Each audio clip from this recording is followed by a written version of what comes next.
ख्रिस्तामध्ये माझ्या प्रिय भाविकांनो, परमेश्वर नेहमी मनुष्याला नवीन संधी देत असतो.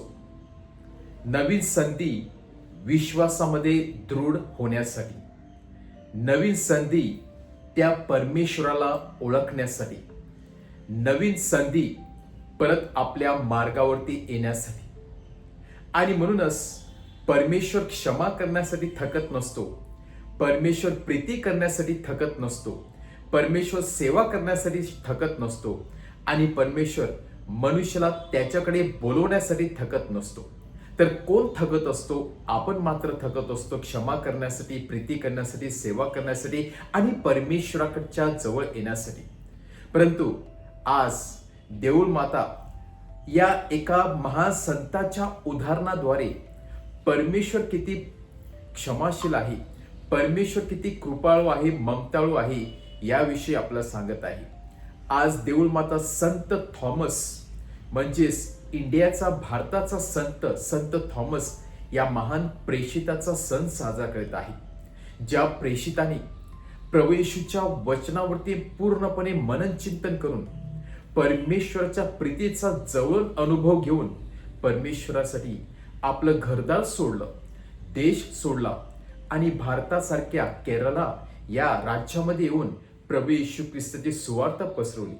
त्यांच्यामध्ये राहून, लोकांसमवेत राहून, त्यांची भाषा शिकून, त्यांचं कल्चर शिकून त्याने सर्व काही आत्मसात केलं आणि प्रभू येशूची शिकवण आणि प्रभू येशू ख्रिस्ताची प्रीती प्रत्येकाच्या हृदयामध्ये त्याने तशीच रुतून ठेवली. आज संत थॉमस याचा सण साजरा करत असताना कितीतरी गोष्टी आपण या संत थॉमस कडून शिकू शकतात. नक्कीच प्रत्येक व्यक्तीने जेव्हा संत थॉमसचं नाव घेतलं जाते तेव्हा आपल्या मनामध्ये एकच विचार येतो किंवा एकच प्रश्न येतो की हाच तो थॉमस ज्याने प्रभू येशू ख्रिस्ताच्या पुनरुत्थानाविषयी शंका आपल्या मनामध्ये निर्माण केली होती. त्याला आपण अविश्वासू थॉमस असे म्हणतात. परंतु असं नाही, कारण हाच थॉमस जेव्हा प्रभू येशूच्या समवेत होता, जेव्हा सर्व शिष्य घाबरलेले होते प्रभू येशूच्या बरोबर त्या यरुशलेममध्ये जाण्यासाठी, तेव्हा हाच थॉमस शिष्याचा विश्वास दृढ करतो व सांगतो, चला चला आपण आपल्या प्रभू समवेत जाऊया, त्यांच्या समोर आपण मरण पत्करूया. आपल्या मुखाने संत थॉमसने विश्वास कधीच प्रकट केलेला होता. जेव्हा शिष्य घाबरले होते तेव्हा त्या शिष्यांचा विश्वास बळकट करणारा हा संत थॉमस होता. येशूच्या पाठीमागे राहून त्याला सपोर्ट करणारे हा संत थॉमस होता. मग तो अविश्वासी कसा असू शकतो? आणि आपण सुंदर असं लेबल दिलेलं आहे, सुंदर असं आपण टॅग त्याला दिलेला आहे की हा अविश्वासू आहे. हा अविश्वासू नव्हता, तर प्रचंड विश्वास होता.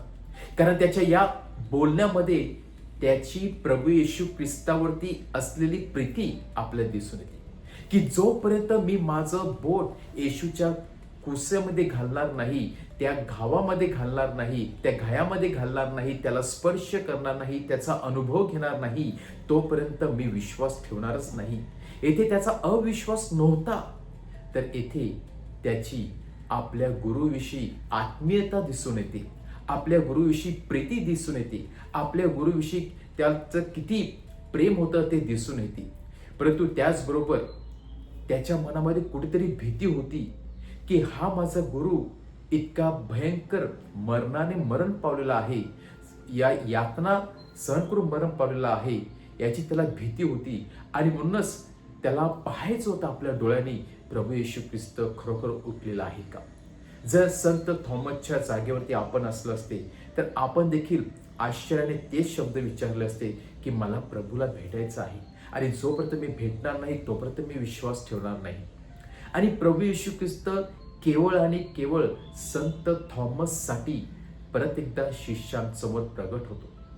पहा, केवळ थॉमसचीच प्रीती नव्हती, तर प्रभू येशू ख्रिस्ताची देखील आपल्या शिष्यावरती प्रचंड प्रीती होती. आणि म्हणून केवळ संत थॉमसच्या मनाचं समाधान करण्यासाठी आणि त्याचा विश्वास अधिक दृढ करण्यासाठी प्रभू येशू ख्रिस्त त्याला दर्शन देतो व त्याचा विश्वास बळकट करतो.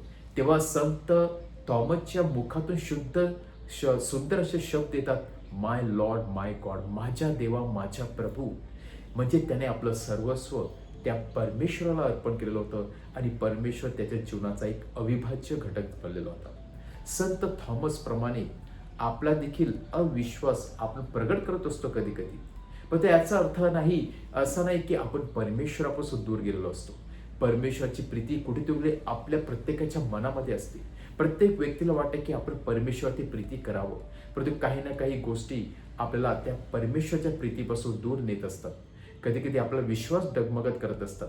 परंतु संत थॉमसवरती ज्याप्रमाणे प्रभू येशू ख्रिस्ताने प्रीती केली, तीच प्रीती प्रभू येशू ख्रिस्त आपण पापी असताना देखील, आपण अविश्वासू असताना देखील आपल्यावरती करत आहे.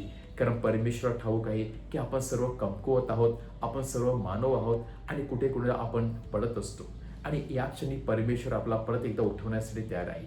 तर या संत थॉमसच्या मध्यस्थाने प्रभू येशू ख्रिस्ताकडे आपण येऊया, त्याच्याजवळ येऊन त्याचा आस्वाद आणि त्याचा अनुभव घेण्याचा प्रयत्न करूया आणि संत थॉमस प्रमाणे प्रभू येशूच्या मिशन करायला आपण हातभार लावूया. आमेन.